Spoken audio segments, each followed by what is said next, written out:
Morning. I'm Alondra. I worked with Dr. Marble-Flint this year, and I'd like to give a special thanks for her to be here today. This year, we worked with, the title of our study was Smiley-O-Meters, display children's opinions of books and iPad activities during a summer literacy camp. So the Smiley-O-Meter, it is used universally. It's been seen like in hospitals to rate pain, or it's been seen like in airport restrooms to rate like the cleanliness, or I've even seen it here at Shocker Hall to rate your experience in the cafeteria. Typically, there's a 1 to 5 Likert scale that allows for there to be a neutral option in the center, and it's quick and easy while limiting the amount of reading and writing that needs to be done. So the purpose of our study, it was to integrate the Smiley-O-Meter into a literacy camp setting and to view whether the children's opinions changed from the beginning to the end. This is important because early childhood literacy is important. Children learn more when they're engaged, and it's beneficial to gather opinions from children to make sure that they enjoy the books and the iPad activities that they are doing, and therefore they would get the most out of their time spent learning. So the summer literacy camp, it was a pilot study. It was 6 weeks long, and it was last summer. It was from June 14 to July 19.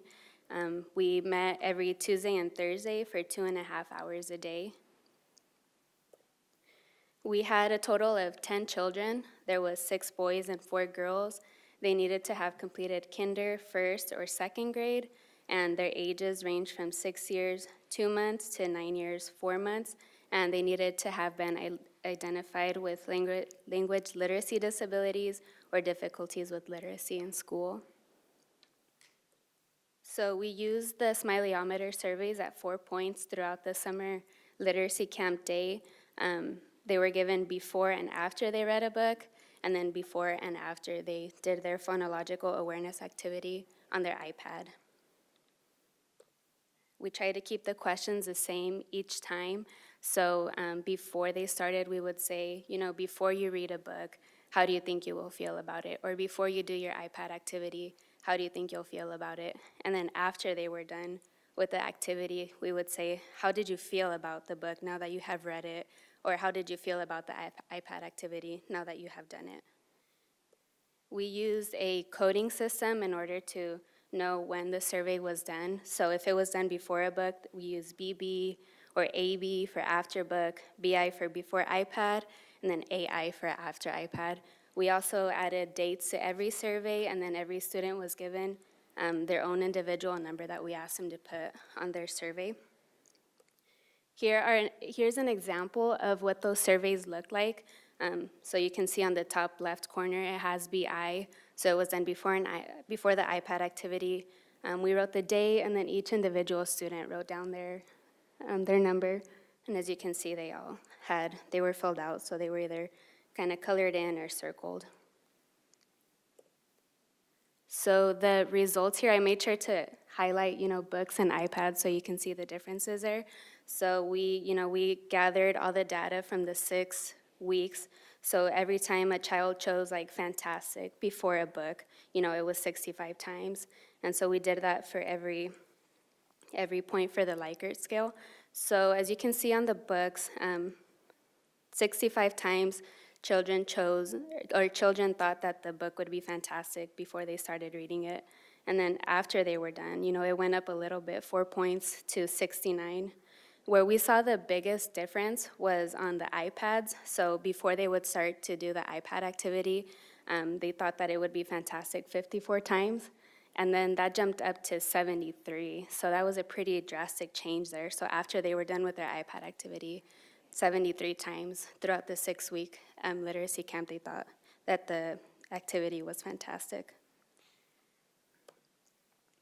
In general, the participants in the literacy camp thought that the book was better after they had read it than before, and participants rated the iPad activities. It also increased from the beginning to the end. So this could indicate that, educational professionals could use this study as a guide to create a curriculum for their classrooms, and it could be geared towards books that children will like, and then an iPad would be a possible educational tool for literacy-related activities.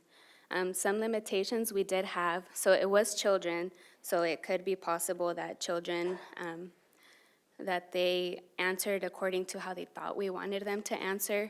They could have, they also, what was I gonna say? Sorry, guys.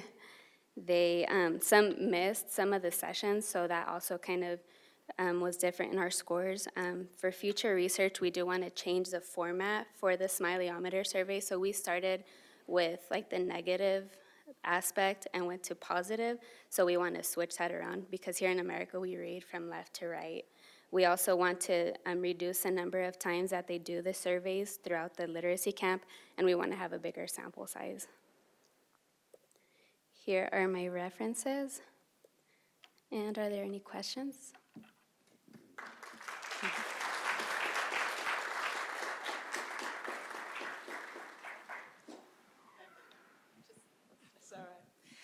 My question, what was it that you were trying to get from them, asking them how they thought they would feel about the book or whatever before they read it, because you don't have a clue? Okay, so there's not like too much research with like Smiley-O-Meters in literacy, so that was one of like what we did want to do was integrate that, like for that children would use the Smiley-O-Meters, and we just wanted to see like if it would change, not really if it would change for the better or for worse, just to kind of get like an idea of what their opinion was, if that makes sense. So their state of mind? Yeah, whether they think it was, fantastic or if they thought that it wasn't. Great presentation. I just want to commend you and your advisor for, your mentor for doing this kind of research, because that's why I work with adolescents. This K through 2, Alyssa, you can, we did some work with Boys and Girls Club, and, their minds are just really all over the place at this age. And so I commend you for doing this research, because they don't, smiley faces, it's whatever mood they're in. Yeah. Right? Yeah. It's like, they're just different. So I commend you for even doing this research. They just, Becky tells them they're good this day, and they're good. Yeah. Becky tells them they're not good, they're not good. So I'm just happy that you even were able to attempt this research. Yeah. So good luck to you. Thank you. Yeah, it was pretty fun, but yeah, like you said, it was in the summer as well. So, maybe they had some days where they're just like, I want to go swim today, so let's get out of here. So, yeah. Yeah. So just a couple quick comments as Alondra's mentor. So this was very much pilot research and trying to figure out what's the best way to approach this. We know that these Smiley-O-Meters have been used in hospital settings, not as much in educational settings, and we were just trying to get a starting point. We actually did the literacy camp again this summer with some more kids, and we really reduced the amount of time that we were surveying the kids, because we found, wow, we're asking them this after they're doing every single activity, and that kind of felt like maybe a little bit too much. So we just asked the question more on overall, how are you feeling about the camp? And we just collected it at 3 time points. So I really commend Alondra for the work that she did just to get this started, and I really appreciate your comments. Yeah, like she mentioned, we did do it. It was like 4 times throughout the day. So it was, sometimes like we were like, maybe they're just kind of filling it out just like as a to-do list or, yeah. Yeah. So on the books and the iPad, when you asked the students what did they think that the subject matter would be about, would they enjoy it? Did you have that physical book for them to look at? And on the iPad, was the book also on there so that they could judge? Yeah, so we, I try to focus a little bit more here just like on the Smiley-O-Meter specifically, but throughout the camp, we did have each week was kind of by theme, and then each day was like a specific book. So they would like, they would get a book, and then we wouldn't really try to persuade like their opinion. So it would just be about, hey, what do you think is gonna happen? On this page, what do you think is gonna happen next? So they would get a preview of like what they would be reading, and they would have the book in front of them. And then before they started, they would fill out the survey. And then after they were finished reading the book, they would do like activities like, let's do like a chronological order, like little pictures. What happened, at the beginning? What happened at the end? And so they would do, little like activities related to the book, and then they would do the survey. Between a book and an iPad. And on the iPad was the same photo that's on the book on the iPad to give them kind of an introduction as to what the book would be about. Yeah, so on the iPad, it was a phonological awareness activity. So it was like an example that I had on here. It was like, if I have the word cowboy and I take away the word cow, what's left? So that was a type of activity they would do with the iPad. So they were kind of separate. So, you had the books, and let me see. So you had the books, and the books, was like by their theme. Yeah, And then on the iPads, it was like little activities related to kind of the example that I just gave. And then that was where they gave their opinion. And then they would use the iPad to choose the answer. So they would say, like boy is what's left. So they would click that on their iPad. Hi. I thought this was very interesting and kind of a follow-up to the question the first person who asked the question asked. It made me think about what you may have achieved with this as a kind of unintended result is that, first of all, kids fortunately feel most of the time fantastic. And second, that they almost always feel better after they've read a book.